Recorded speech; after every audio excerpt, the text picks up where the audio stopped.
welcome back to Bengal Bites, a podcast about the Cincinnati Bengals from one fan's real, honest perspective. I'm your host, Derek. This is episode 95. Dan Horde, the announcer for the Bengals, usually starts off his podcast with a song. Maybe I should start off mine. I apologize for the bad singing in advance, but this will probably be something like the Curtis Mayfield, is that who sang? Just be thankful for what you got.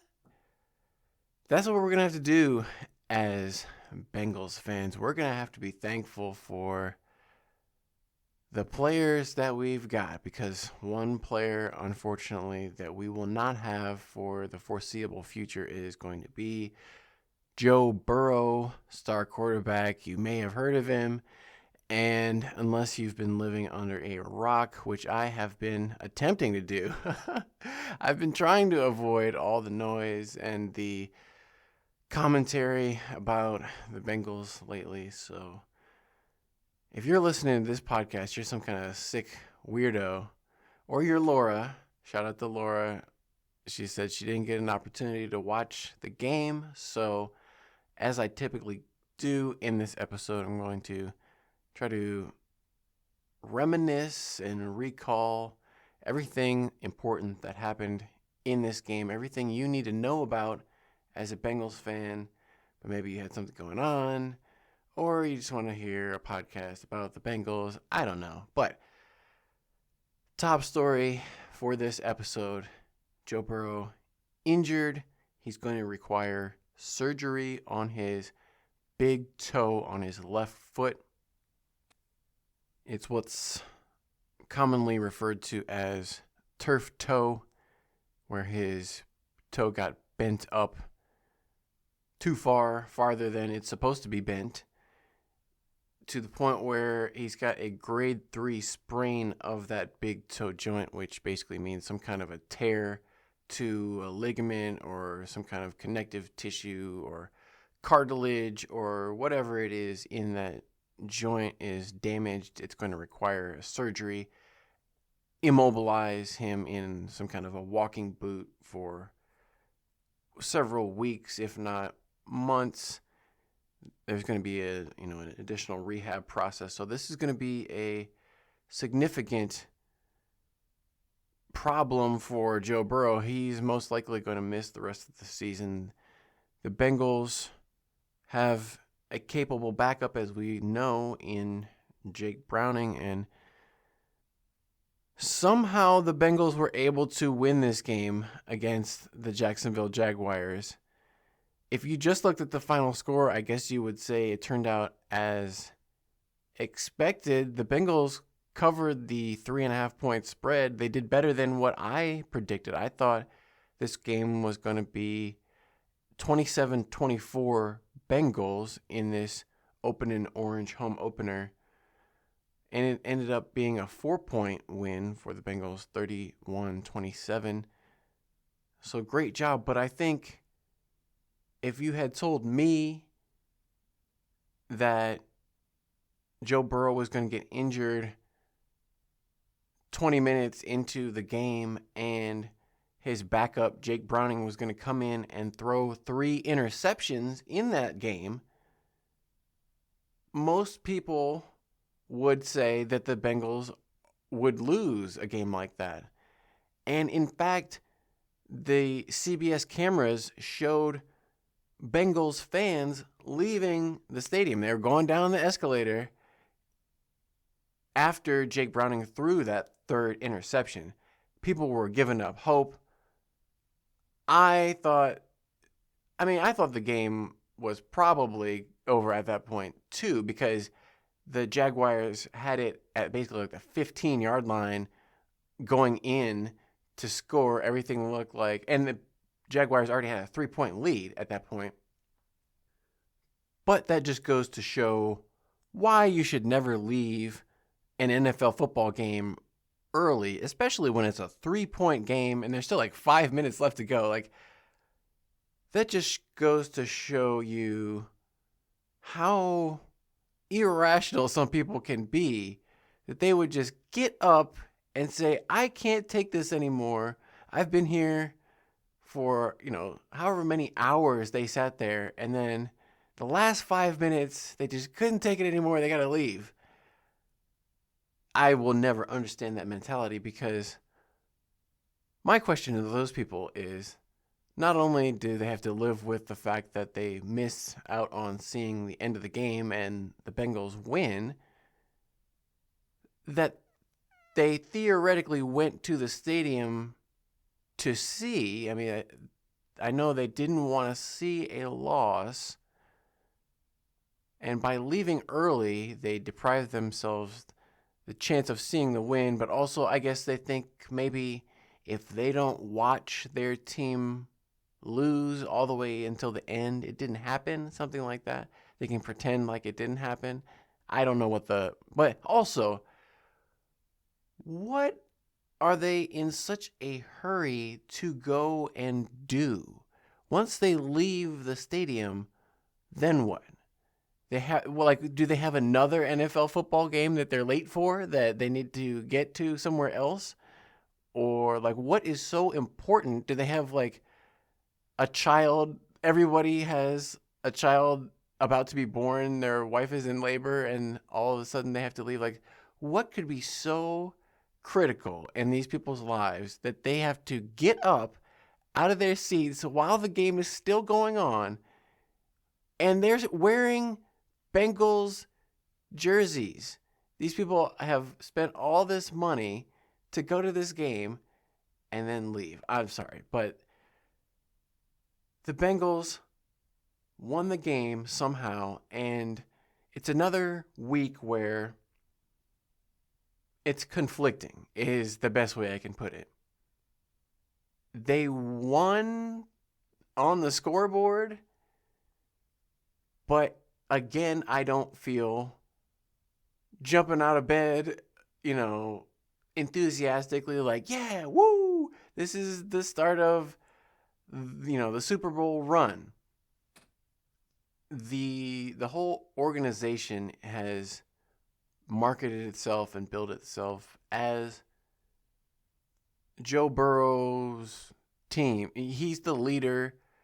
Everybody thinks that Joe Burrow is the franchise, and I have always been in agreement with Ja'Marr Chase that he's the best player on the team, just from a skills perspective. And Madden agrees. Ja'Marr Chase got the 99 rating. Joe Burrow was one of the top rated players, I'm sure, but he didn't get a 99. That's a special player, an elite one-of-one type talent. And in this game, Ja'Marr Chase proved that again. He had 14 catches for 165 yards, one touchdown. Luckily, the touchdown came on a pass from Joe Burrow. Joe Burrow was 7 for 13 in this game before he went out in the second quarter with an injury. No interceptions, one touchdown, 76 yards, 2 sacks, and he was injured on another sack. It was another classic Joe Burrow special where he was dodging 5 people inside of a phone booth, bullets flying all around him, and he was able to get away except for that one. I think it was Eric Armstead or someone had his one foot, and then he tried to plant, and foot didn't quite give way enough to prevent him from injuring that big toe. And it's another consequence, I would say, of that artificial turf that they have. They don't have natural grass. It's impossible to say whether or not the artificial turf was the cause of the injury, but I would say it's one factor that did not help. Certainly, it was a exacerbation of the injury. It made it more severe, perhaps, than it would have been on natural grass.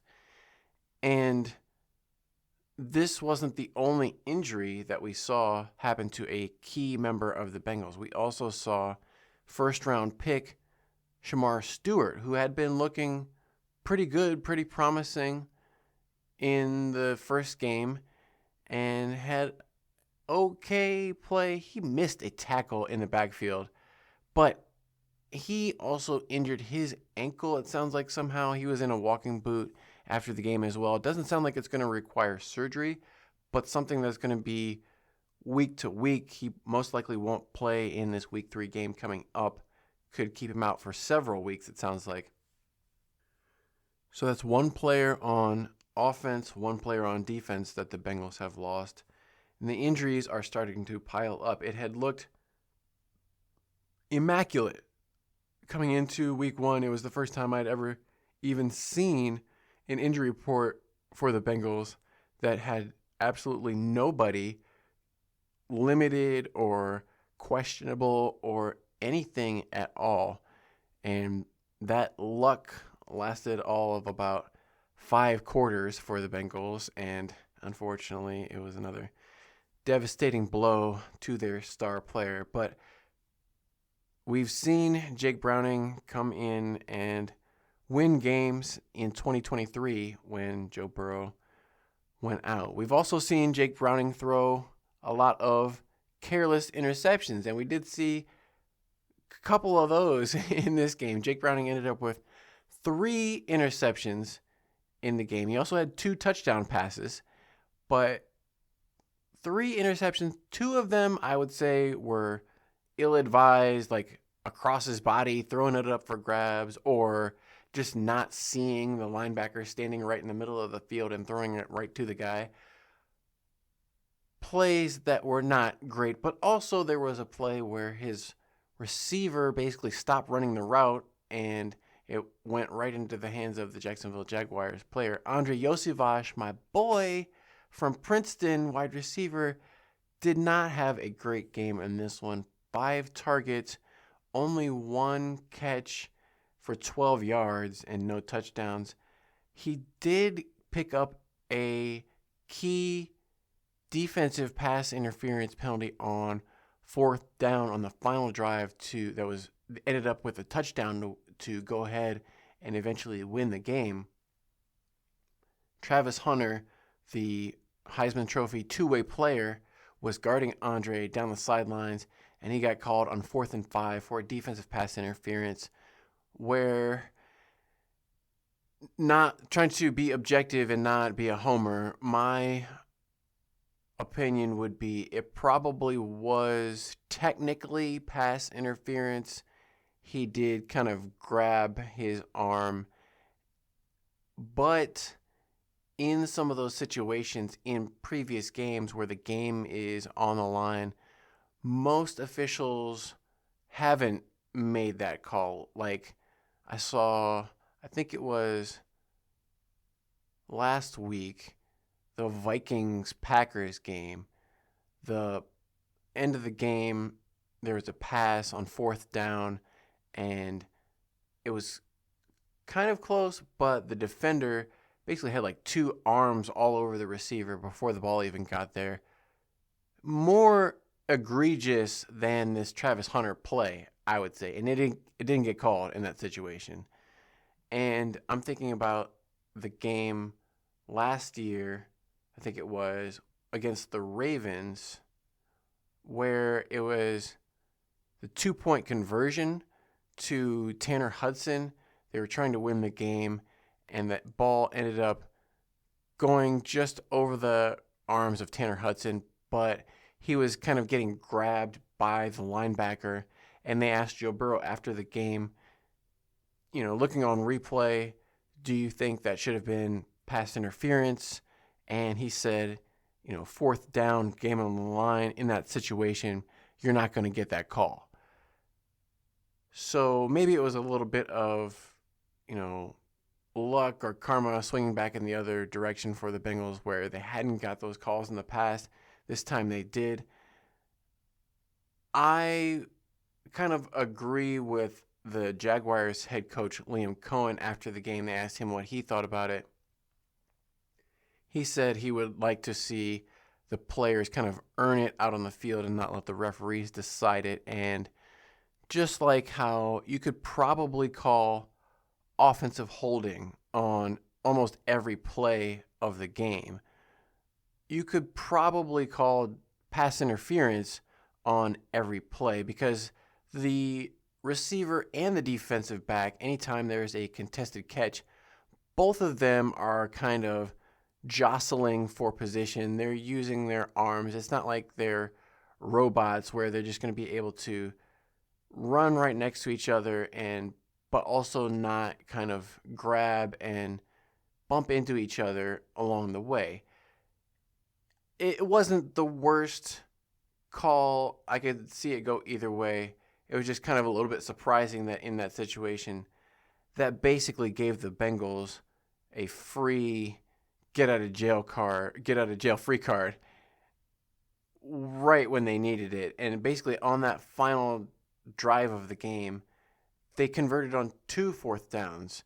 They had all their timeouts, but there was a 4th and 3, I think it was, from their own 15-yard line where they converted to Chase Brown on a pass to the flat out of the backfield to pick up the first down, and that extended it. And then from there, they continued down the field with some passes to Drew Sample, Mike Gesicki, everything they needed to do. And then at the end, when they needed to run the football, surprisingly, the Bengals offensive line was able to overpower the Jacksonville Jaguars defense.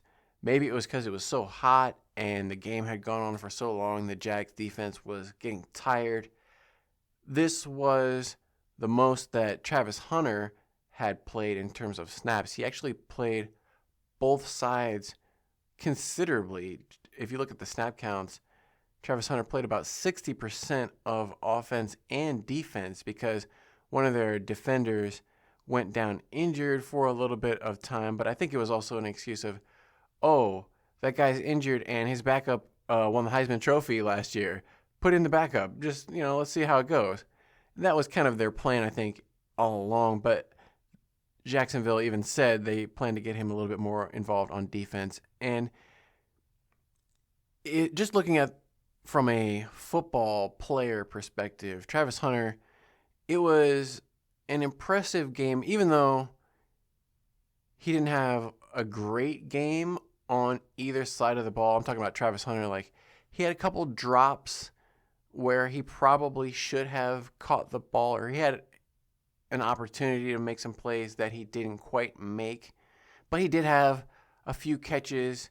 He ended up with 3 catches for 22 yards on 6 targets, long of 9. Not, incredibly productive, but for a rookie in his second game, not the worst, either. It could have been worse. And then defensively, he did have a couple of nice plays, specifically one where it looked like Andre Iosivas was going to maybe be able to make a catch along the sidelines, but then at the last second, Travis Hunter came in, swiped his arms through, and broke up the ball, made it incomplete. Good, but then there was also a couple moments where Travis Hunter got beat, maybe later in the game, where he was getting maybe a little bit more fatigued, and he was having to go one-on-one against Jamar Chase, who doesn't have to play any snaps on defense, who's completely fresh at that point. And so Travis Hunter was having to give up a pretty big cushion so that Jamar Chase wouldn't just run by him deep. And that left Jamar Chase wide open, for shorter, like 10-yard out routes and stuff like that. Jaguars defense, they had a strong edge rush. They were able to get a couple sacks, but up the middle, not quite as strong. On the other side of the ball, Bengals defense did a great job of causing pressure when they needed to, and specifically Trey Hendrickson.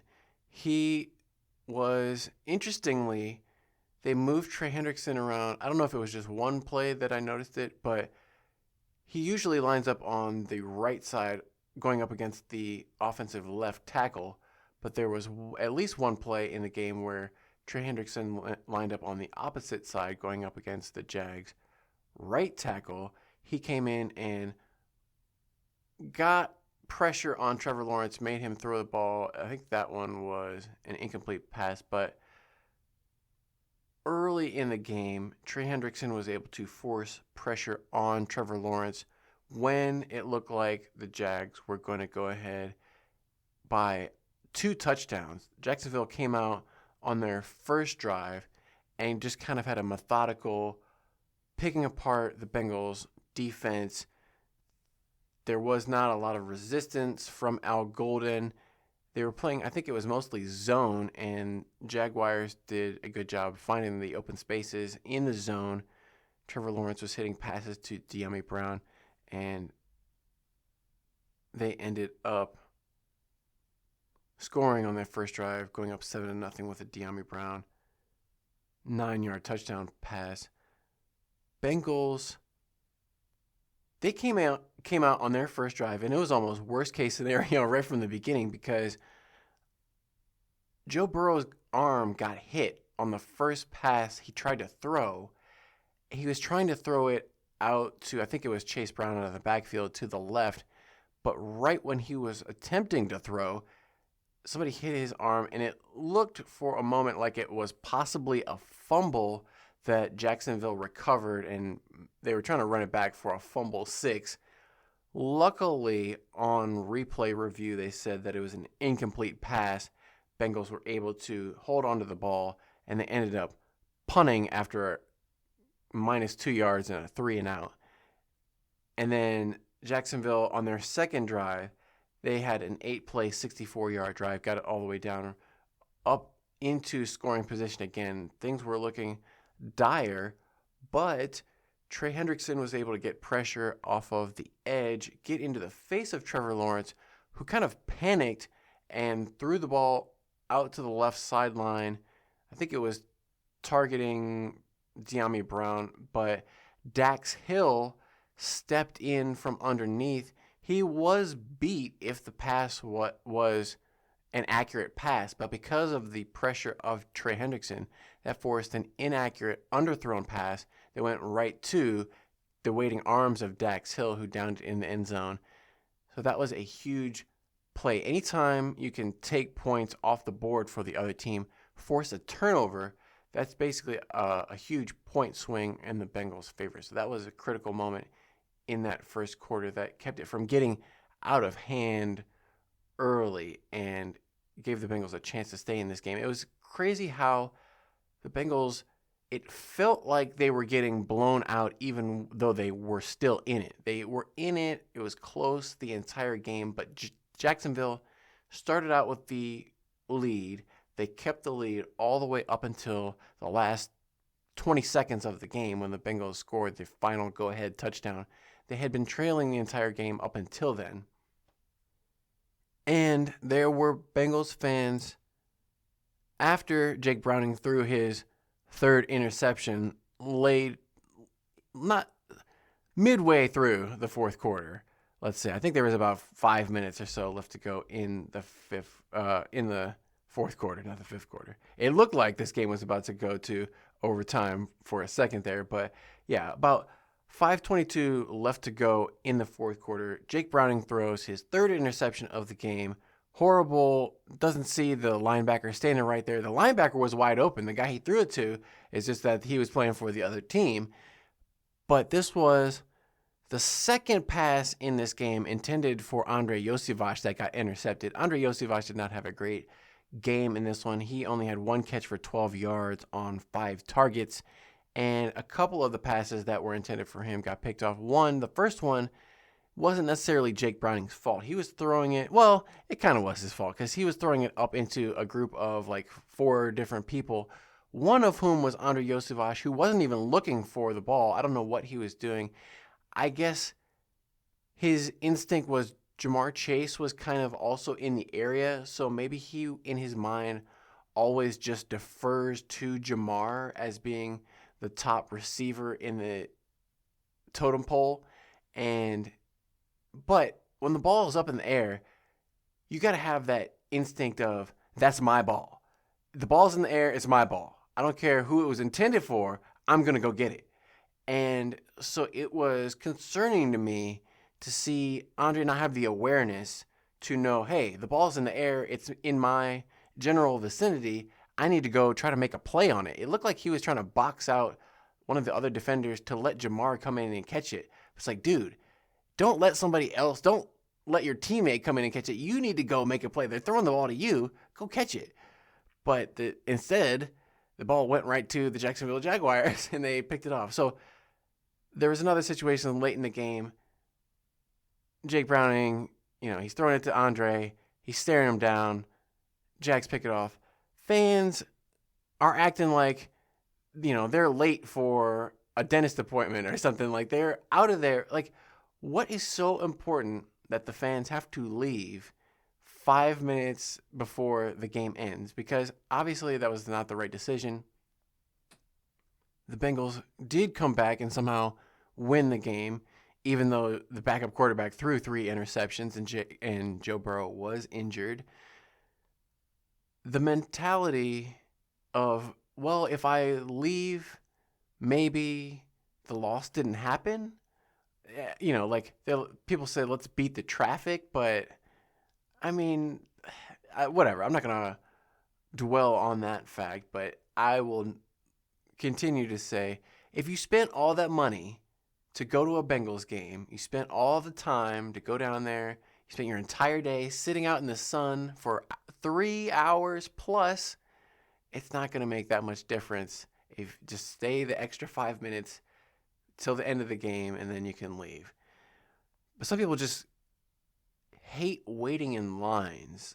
I would say just plan on waiting an extra, 30 minutes until after the game.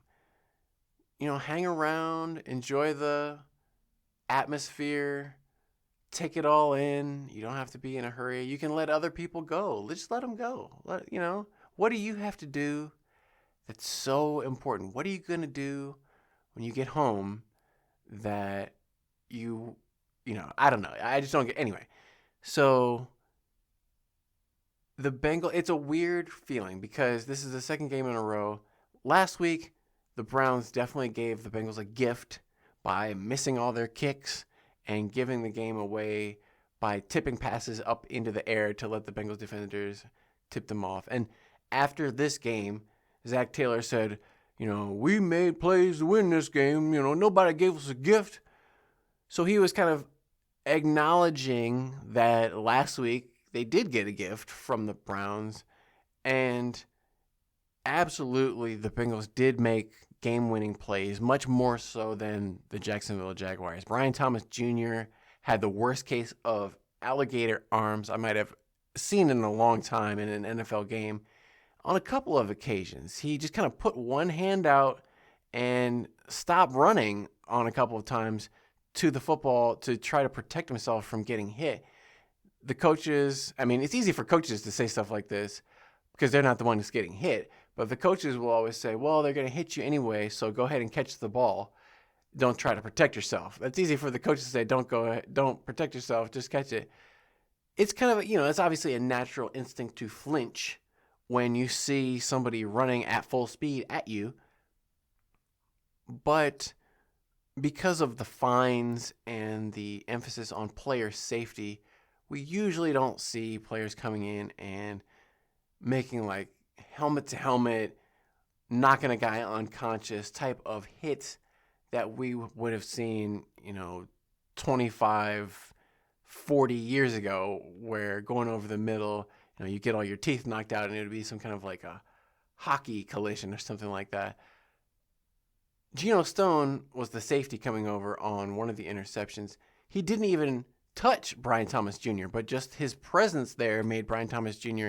flinch up so bad that he put one hand out, tipped it up to Jordan Battle, who had his second interception of the season on another tipped pass. So great job by the Bengals defense forcing 2 turnovers in this game. But, it was surprising that the Jaguars didn't score more points. I think the Jaguars had many opportunities. There was a touchdown pass that De'Ami Brown did not catch. He had one touchdown catch, but there was another opportunity for a touchdown where late in the game the Jaguars had to settle for a field goal to begin the fourth quarter. They probably should have had that extra 4 points at least on that one. Then there was another drive late in the game. The Jaguars were up by 3. They had an opportunity. So after the third Jake Browning interception, it's 27-24 Jacksonville. They've got the ball at the Cincinnati 12-yard line. On 1st and 10, Dax Hill makes a huge play, tackle for a 4-yard loss on Trevor Etienne. They try to run, I think it was a pitch or a swing pass out to the right. Dax Hill diagnoses it, has the instincts to come up and show that athleticism that got him drafted in the first round. What was it, 5 years ago? Or 4 years ago maybe. But huge play, pushes Jacksonville back into 2nd and 14. There was an incomplete pass on 2nd down. They got a 9-yard run on 3rd and 14. And then 4th and 5 from the Cincinnati 7-yard line. The Jags decide to go for it instead of kicking a field goal that would put them up by 6. Obviously, if they had scored 30 points, they still would have lost the game because the Bengals ended up with 31.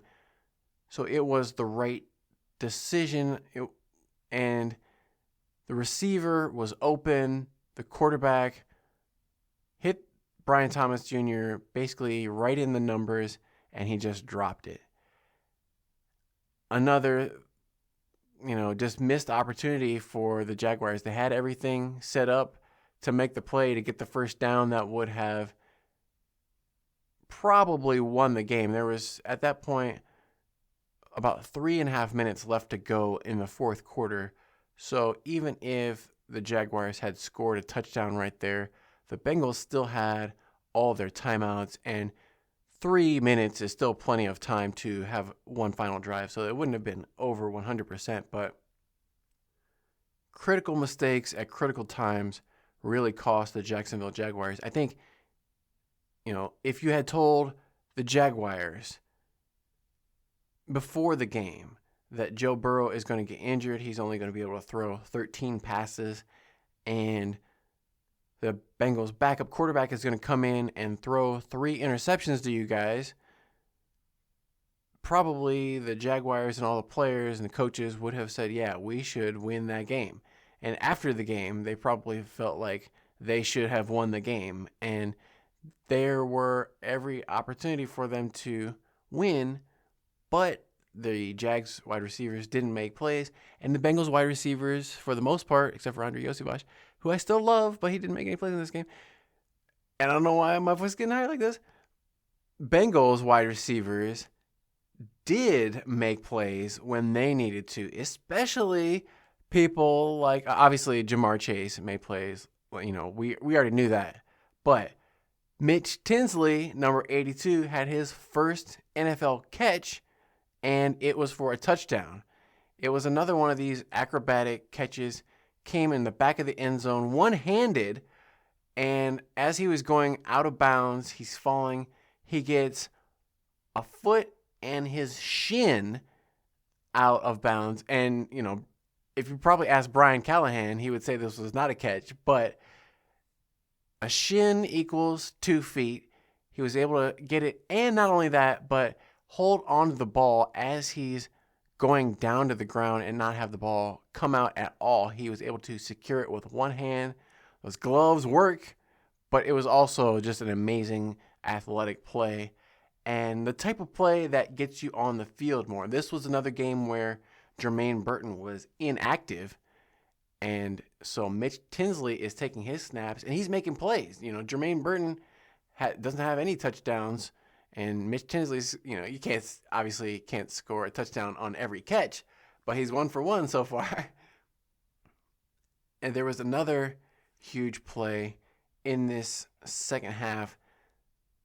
Bengals, they got their own turnover. Then, it was a long kickoff return by Samaje Perine. Samaje Perine, they were kicking it to him instead of Charlie Jones. I guess the Jaguars were scared of kicking it to Charlie Jones, so they kicked it to Samaje Perine instead. But they didn't know Samaje Perine is also a good runner of the football himself, and he was able to pick up about 25. He was averaging, I think, about 25 or 30 yards per return.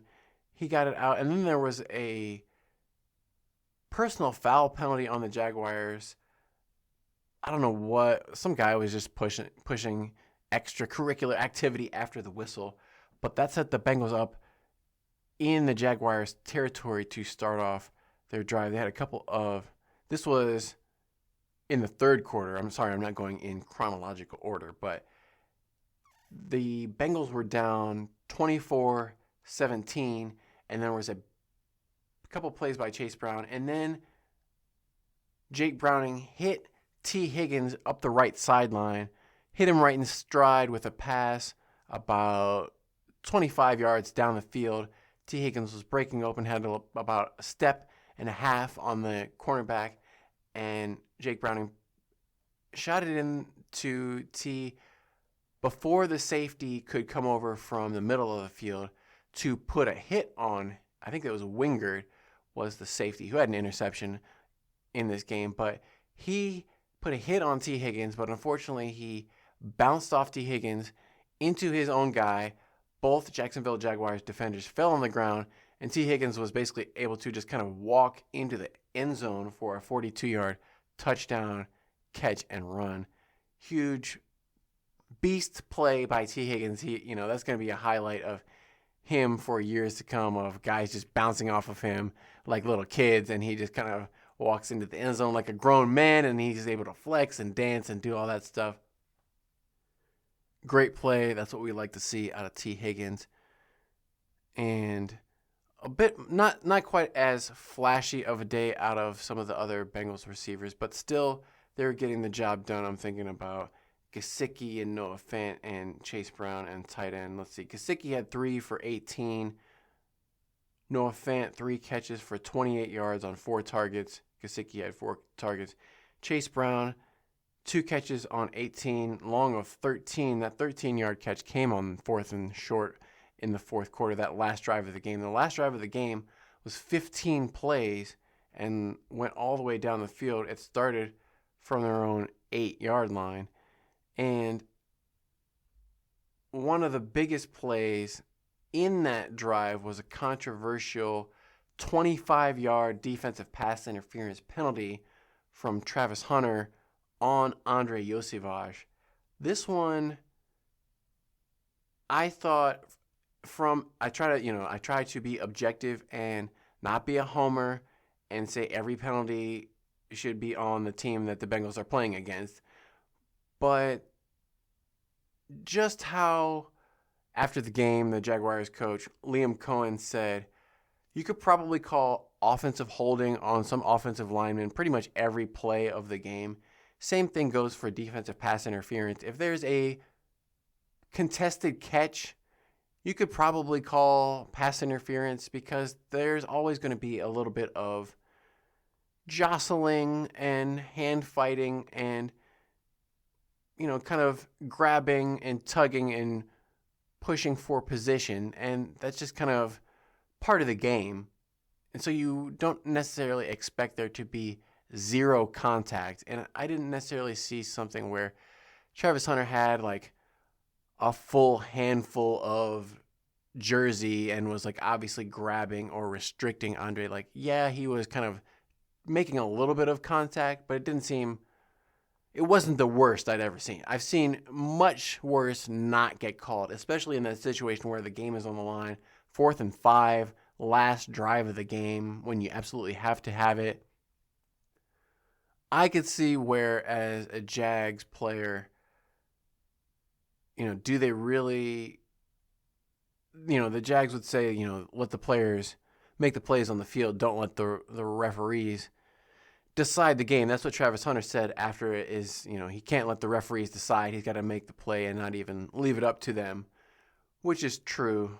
But also, Travis Hunter, got his hand on the ball to make the deflection, so it's not like Andre even had a chance to catch it anyway. Like, he wasn't going to make the catch even without the pass interference. So it didn't seem like it was close enough to being a catch to really warrant the pass interference penalty in that situation. But the Bengals were able to take advantage of the call going in their favor and go down and eventually score that touchdown on a Jake Browning quarterback sneak up the middle, where he kind of like jumped up into the air, and then the tight end came in from behind and threw him over the goal line.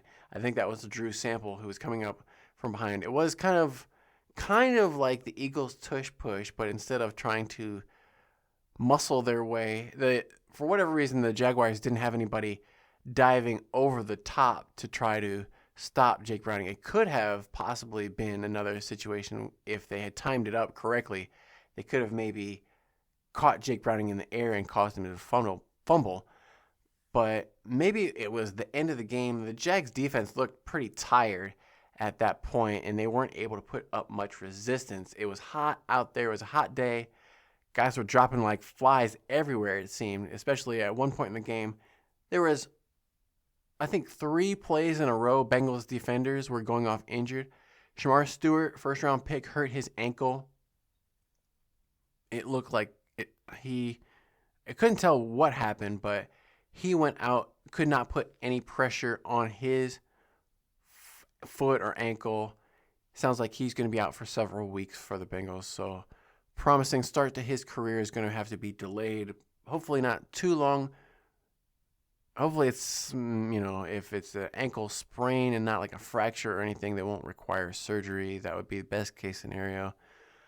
But he went out, and then I think it was DJ Turner went out. Geno Stone was limping off the field. It was looking like Bengals were going to be down a lot of players, but except for Shamar Stewart, most of those guys were able to stay in the game. But yeah, at the end of the game, when they absolutely had to have it, Bengals offensive line, those huge 6'8", 350-pound guys, were able to lean on the Jacksonville Jaguars defensive line, pick up the yards, and grind it out when they needed to. They weren't able to do that against the Cleveland Browns and Myles Garrett.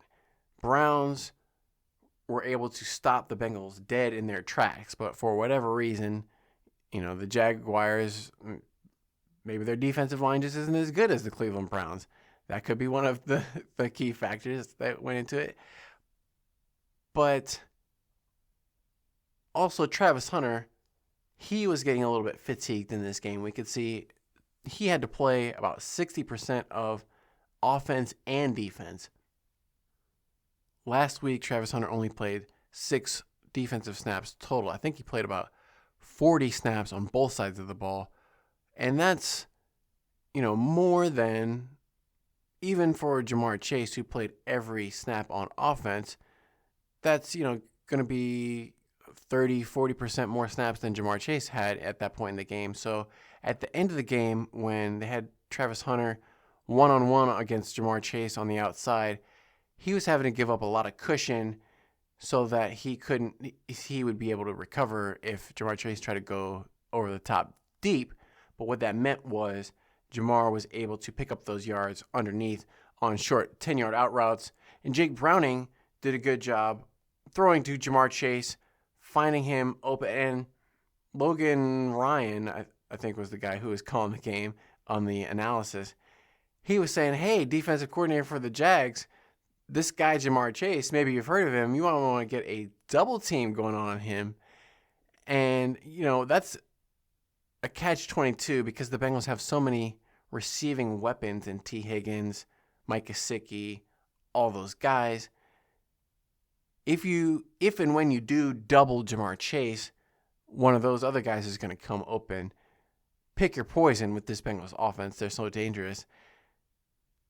So Jake Browning was impressive in that second half when he wasn't throwing it to the other team, he was doing a good job of finding his receivers when they were open and putting a ball on them where they could make a catch in bounds, and they made the plays when they needed to.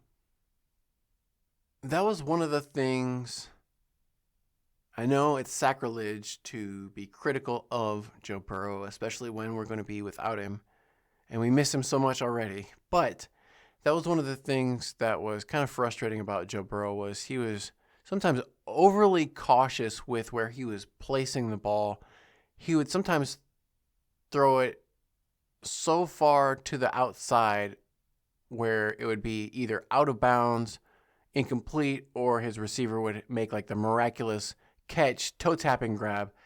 But it doesn't always necessarily need to be that kind of surgical precision on a knife edge where the receiver is like having to make a toe tapping grab right along the sidelines. You can leave a little bit more leeway. Obviously, that presents more danger if you leave it too far inside.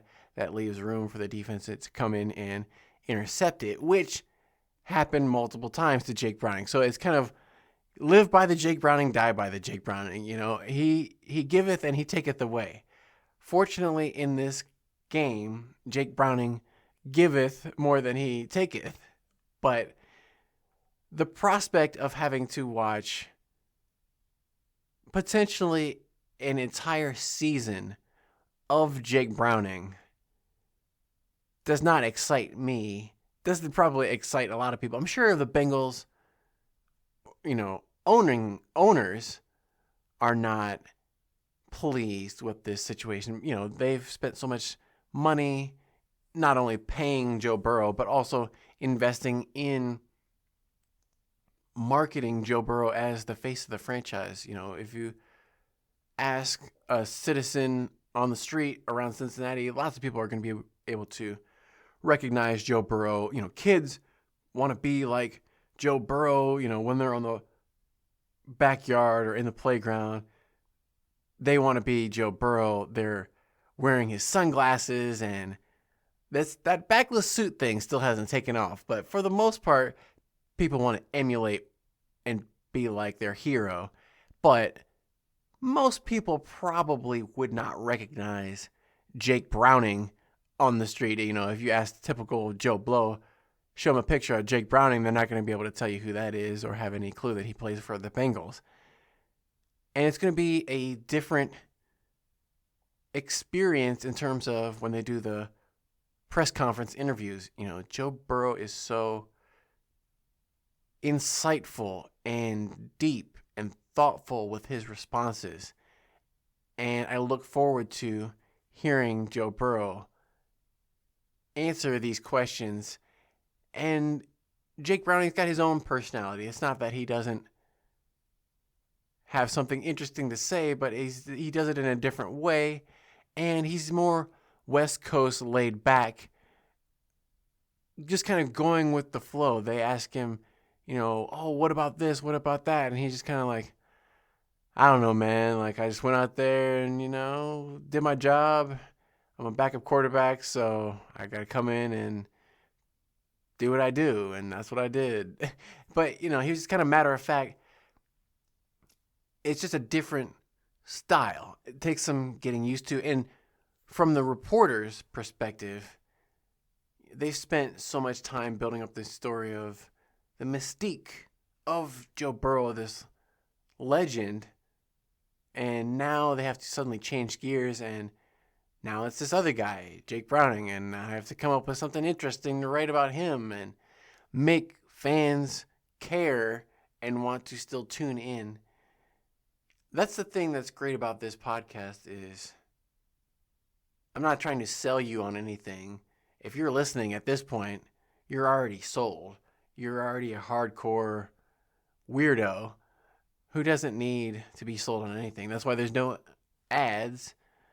But I also am not trying to add a spin on everything.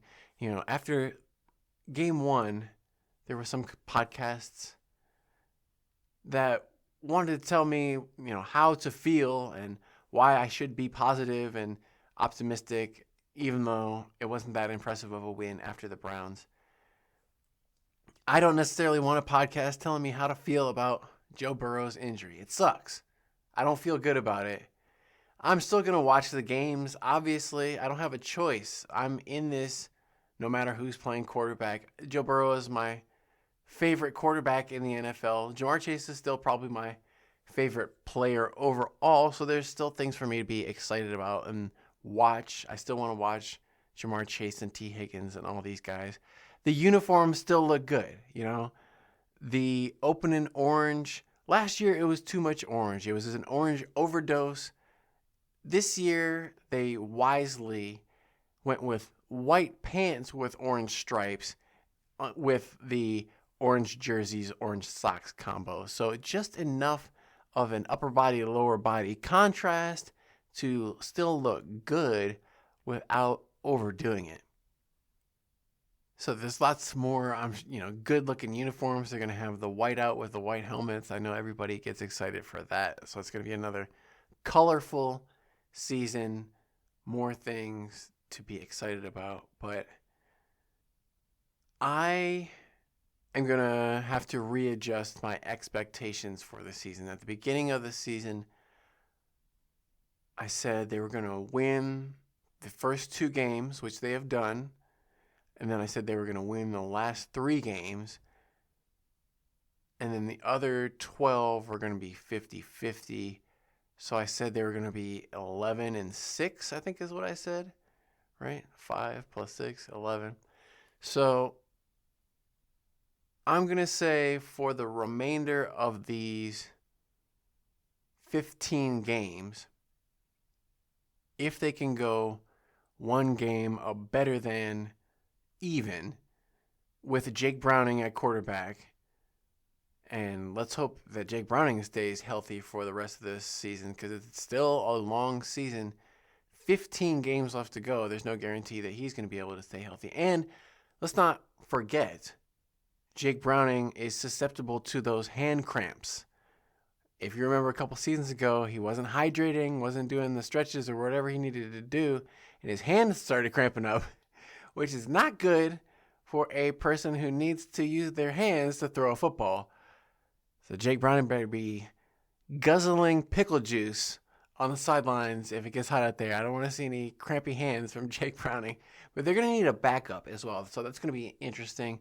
I would assume that they're going to put Joe Burrow onto the injured reserve. And if it doesn't keep him out for the rest of the season, he'll be out at least for another 4 games if he's going to require surgery and everything. Bengals will most likely have to sign some backup quarterback. I don't know who that could be. There's been lots of speculation out there about maybe Malik Willis. I don't know if he's still backing up the Packers, but he was with the Packers last season, I think. He's maybe out there.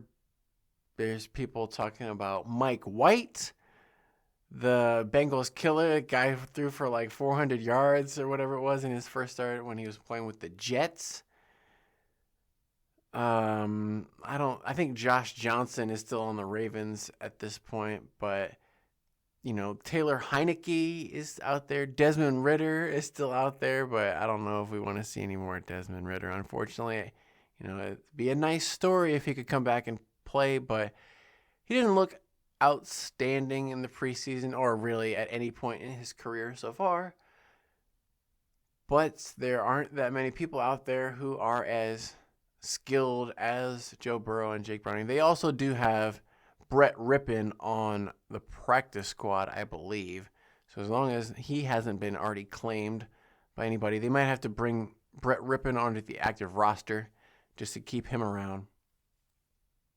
But it worked out well for the Bengals in the fact that they just brought in a few new guys on the defensive line to back up Shamar Stewart and add depth because they're going to need that depth. It's going to be tested if he's going to be out. We saw he was making some plays, but it was mostly Trey Hendrickson and not a lot of other guys getting pressure on Trevor Lawrence. It was a similar game as last week for the Jaguars, where most of the pressure, except for Trey Hendrickson, was non-existent. He was able to just stand back there and survey the field and pick apart the Bengals' defensive backfield. The only sack that the Bengals were able to get was on basically the last play of the game, or last drive of the game. Jaguars, the game was over at that point anyway. There was only like 15 seconds left. Jaguars tried to drop back deep for a pass. Trey Hendrickson just came around the left side and beat the left tackle for a sack that basically ended the game. The Jaguars coach, after the game, said, I don't know if he was putting the blame on Trevor Lawrence for not identifying the coverage. They should have had the running back helping to chip on Trey Hendrickson out of the backfield so he didn't just have a free run at Trevor Lawrence to get the sack. And that's something that they had been doing throughout the game, was having double teams and multiple people getting in the way of Trey Hendrickson. For whatever reason, that last play, they left Trey Hendrickson one-on-one, and he took advantage of that to get the sack to put the game away. Big play Trey came through in the clutch, as he so often does, and continues to justify that pay raise that he got. He's still on a 1-year contract, and so he's out to prove the Bengals and every other team in the NFL that he is worth big money for them next year and for years to come. Hopefully he's going to sign a contract with the Bengals, but if it's not in Cincinnati, he's going to prove to other teams that he's worth it.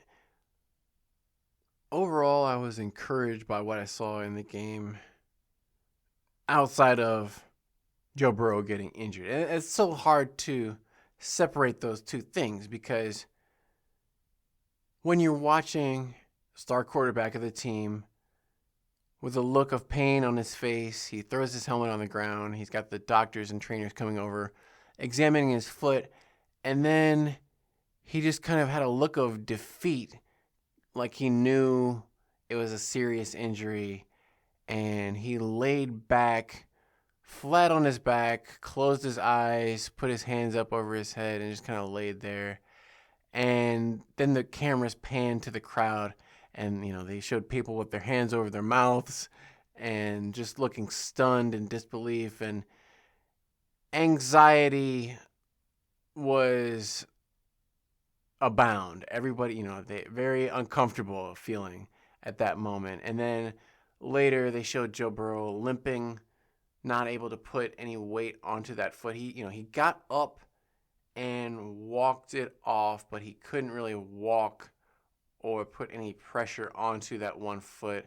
He limped into the tent, then walked off. I think it was kind of a situation where Joe Burrow didn't want them to bring out the cart and cart him off. He wanted to walk off under his own power and kind of, be a tough guy and have pride or whatever. But he walked off, but he was limping, and he kind of needed some help from the trainers to put an arm over their shoulders to be able to help himself. So just seeing that took all the wind out of my sails. Even when, I was watching T. Higgins score that touchdown and Mitch Tinsley make that amazing one-handed touchdown grab, I still kind of couldn't really get that into it. It was weird how, maybe if I had been there, but even the fans in the stands, like I said, fans were so quick to boo at any opportunity where the Bengals made, not the optimal play. Like if there was a sack on Jake Browning, especially after they had seen Joe Burrow get injured on a sack, any pressure on the quarterback, people were booing and going crazy. And if Jake Browning had an interception, fans were running for the exits, doing anything to turn on the team. And maybe part of that was because of the negative emotions that we were feeling at that moment, because we had just seen Joe Burrow go out for what most likely was going to be the game and longer. And so it's just, I guess we all need to remind ourselves that the games aren't going to be canceled no matter what. They're playing these games. You know, people have booked flights from across the world, from England and the UK. There's a group of fans planning their trip to come over to watch the Cincinnati Bengals, and unfortunately they won't get to see a lot of their probably favorite player in Joe Burrow, but they're still going to come and they're going to have a good time. And as fans, we're still going to watch these games and enjoy them and try to get as much entertainment value as we can, because that's what this is all about at the end of the day. Is entertainment business. Sometimes, especially people like Zach Taylor who have like zero personality, you know, there's nothing entertaining about Zach Taylor, but this is an entertainment business. This is professional wrestling, WWE. We're out there, you know, we're cheering for our favorite wrestler. And so part of the fun is just watching the way it all plays out, watching the story. Win or lose, there's something that we can enjoy either way. So we have to keep that in mind. I don't think that the Bengals are going to necessarily be suddenly way worse without Joe Burrow. They, like I said, they still have Jamar Chase. They still have T. Higgins. They still have a lot of weapons for Jake Browning to take advantage of. And as we have seen in the past, Jake Browning is a professional quarterback. It was so funny in one of the post-game interviews, Zach Taylor had to catch himself because he brought out that line that he has used so many times in the past about how we got the best quarterback in the world, or best quarterback in the universe. And we're also lucky to have Jake Browning as well. So he kind of had to pivot real quick away from, you know, his go-to line of about how Joe Burrow is the best quarterback in the universe. I wouldn't trade him for anybody. Oh, but he's injured now. Well, we've got Jake Browning too. It's hard to sell me on that. It's hard to, I'm sure, sell a lot of fans on that. So I'm not going to try to sell you on anything. You don't necessarily need to buy Jake Browning. You can watch and not like Jake Browning. It doesn't matter. But if you're a Bengals fan, you're going to hopefully watch the games. Hopefully you don't completely tune out. I doubt you will. They're 2-0. Can't leave the stadium when they're 2-0 and things are still looking promising. And think about this. When you're feeling sorry for yourself and you think hope is lost, well, the Bengals' next opponent is the Minnesota Vikings. And their starting quarterback, J.J. McCarthy, is also injured. And the Vikings are also going to be down there starting running back in Aaron Brooks. He has a pulled hamstring. Injuries are just a reality around the NFL.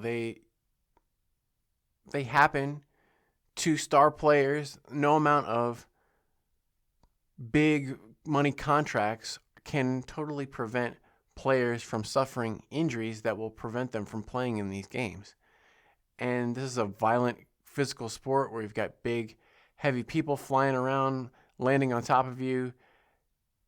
Things like this happen. So it's not out of the realm of possibility that other teams will have similar injuries that they'll have to deal with. And, you know, it'll even out over time. It is more than just Joe Burrow, as much as we like to think of that. And as much as it is part of the experience to not only root for the Bengals, but to root for Joe Burrow to do well. Because a lot of people, I mean, I'm not a gambler, but I'm sure a lot of people put money on Joe Burrow winning MVP award this year, or Joe Burrow having certain statistics. You know, will Joe Burrow pass for X yards or touchdowns or whatever? All those people who bet all that money on Joe Burrow doing X, Y, Z are going to be out of luck. That was a not money well spent. that's why I don't encourage gambling. This is not a gambling podcast. But think about all the people who are basically, not going to be able to get any enjoyment or value out of those bets because, the bet is basically over now and there's nothing to even pay attention to. Any part of the fun of, betting on something is watching how it all plays out. So I just had a horrible thought, but it would be like if you go to the racetrack and, you're watching the horses and you bet on the horse to win, if your horse comes out and breaks its leg, like in the first, I don't know, what do they call it? The first furlong or whatever. And they have to shoot the horse on the backstretch. You didn't really get a whole lot of value out of that bet. You'd rather, I think, at least get to watch the horse come around and, have a photo finish at the end, win or lose. At least it was exciting. You don't want to see the horse get euthanized before the races even got off the ground. So that's basically what it felt like being a Bengals fan. Hopefully, no. On a serious note, if you're in crisis, reach out. There's always somebody available to talk to if you need counseling. They have, what would you call this? This isn't better help. This is probably worse help. This kind of Bengals therapy, the way that I'm trying to stream of consciousness, trying to work through my feelings right now. This is the therapy. This is the worst help. Maybe that'll be the sponsor. I can start my own online Bengals therapy. But if the Bengals are able to go 10-7, let's say, win the majority of their remaining games, that will be above expectations for me from this point. And I will have to give Zach Taylor more credit for being a better head coach than I have given him up until this point. I'm not there yet. It's still only 2 games in. I still feel like they got fortunate in a lot of ways in both of these games, in that game 1, the Browns basically gave the game away. Game 2, the Jaguars didn't give the game away necessarily, but arguably they should have won. And they just didn't. It's going to be more tests like this. Hopefully the Bengals continue winning, but I want to see more entertaining games at least. That's the thing. At least make the game entertaining and fun to watch and not get embarrassed. So as long as they have Jamar Chase, T. Higgins, Chase Brown, I feel like the Bengals will be able to at least be a fun to watch, fun to root for team. Hopefully that covered as much as I could. This podcast has been going on longer than I anticipated. I was going to cover all kinds of other stuff, like how the announcers in this game were not necessarily the worst, not the best. Like the guy, Chris Lewis, the play-by-play announcer, he sounded like the, every other sports announcer you've basically ever heard. Like, he was fine. He was totally fine. He was like the Jake Browning of play-by-play announcers. So it was fitting, maybe, that we got this guy calling the game who was like, he's not Jim Nantz. He's not Ian Eagle. He's not any of the big-name announcers. But, he sounded like an announcer, He sounded fine. He wasn't the worst. He wasn't the best. He wasn't my favorite. There was some lines he was trying to use that was, I don't know if that necessarily works there, but he probably didn't do a lot of prep work going into this game, preparing to call a Jake Browning game. Probably had, I'm sure, a bunch of lines to use for Joe Burrow that he wasn't able to pull out. So you got to kind of think on the fly and work with the material that you're given. So I don't want to be too hard on my boy Chris Lewis. Logan Ryan, I think, did a good job of calling the game kind of from a player perspective. That's what I like to hear especially a guy who's recently retired, who's still kind of fresh in the game, knowing what's going on and able to call it. And I always like it when it's not a quarterback. I feel like a lot of times, you get these former quarterbacks who go on and on and on about the quarterback and Patrick Mahomes and yada, yada, yada. But especially from other positions, like a defensive back position, you can see from a different perspective how he looks at the game, how he interprets what's going on. One thing that was strange to me was how he was talking about how Travis Hunter didn't turn his head around to look for the ball while the ball was in the air, and that's why it was pass interference. And a couple of times, he and Chris Lewis were talking about, the defensive back has to turn and look. But that's not a rule in the NFL. You don't have to turn your head. There's no, it's just a matter of whether or not you are making contact with the offensive receiver. There's no face guarding in the NFL. There's no rule that says you can't have your head completely turned and just time it up correctly. Like, you can have your back completely to the football, but if you put your arms up at the right time and break up the pass, it's not a penalty. So it was odd. I'll have to go back and double check, but I don't think there's anywhere in the rule book that says defensive back must turn and look for the football in the air. That's just something that they coach you on to do, like to intercept the pass. If you want to turn, obviously it's going to be hard to intercept it and catch it if you're not looking, but there's no rule that says you must look for the football. So it was weird why they were acting like that was part of the rules. Maybe they just don't understand. But for a guy who has played in the NFL, like he said, for like 12 seasons or whatever it was, played defensive back, I mean, I could be wrong. I am not infallible either. I need to make some corrections to myself because I said, like last episode, I was talking about Lucas Patrick having a good rookie open debut, but I meant Dylan Fairchild, of course, left guard. I was thinking of right guard Lucas Patrick, who is injured on injured reserve now. He's out, but he's been in the league for like 10 seasons. So, correction there. The rookie guard at left guard is Dylan Pickle Fairchild from Georgia. I'm still getting those offensive lineman names correct. Also, another correction to myself. I think I said that Kevin Stefanski was not the offensive play caller for the Cleveland Browns, but obviously he was calling the plays in week 1. So I think it's been on and off. He has been calling the plays sometimes not. He's calling them again. So that's becoming, I guess, more common. Liam Cohen, the head coach for the Jaguars, was calling the offensive plays. And he was another one similar to Zach Taylor, where played quarterback for his dad in high school, and he's been around it his whole life, and his dad is a coach, and his grandpa's a coach, and blah, blah, blah.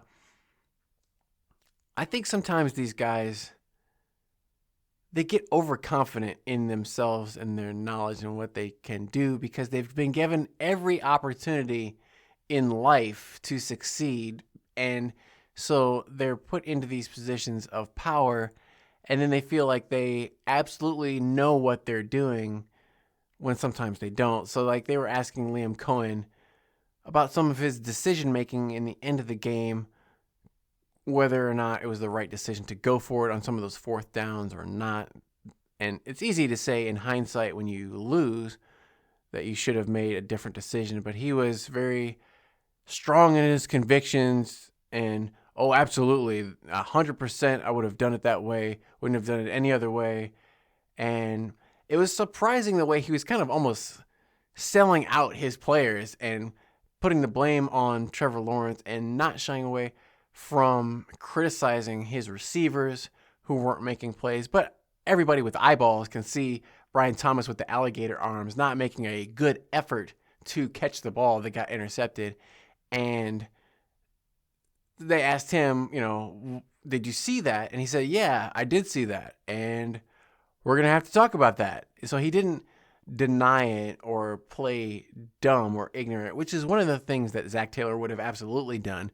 Zach Taylor would not ever say anything critical about one of his own players. He probably would have said, I didn't really get a good look at that one. We'll have to go back and watch the tape and make corrections where we need to, but I think I had my eyes closed for 30 seconds there, so I missed that one. He would, pretend like he didn't know what they were talking about, even when he absolutely did. And that can be good and bad. Obviously, the players are going to see those interviews, see what the coach said about them to the media, and they may take issue with it. They may take offense to if the coach is being critical. But Brian Thomas Jr. did not speak to reporters after that game. A lot of them were probably going to be very critical of him, and he obviously didn't want to answer the questions, or at least they didn't put it on their official website. I didn't check like every Jacksonville Jaguars beat reporter Twitter or whatever to see.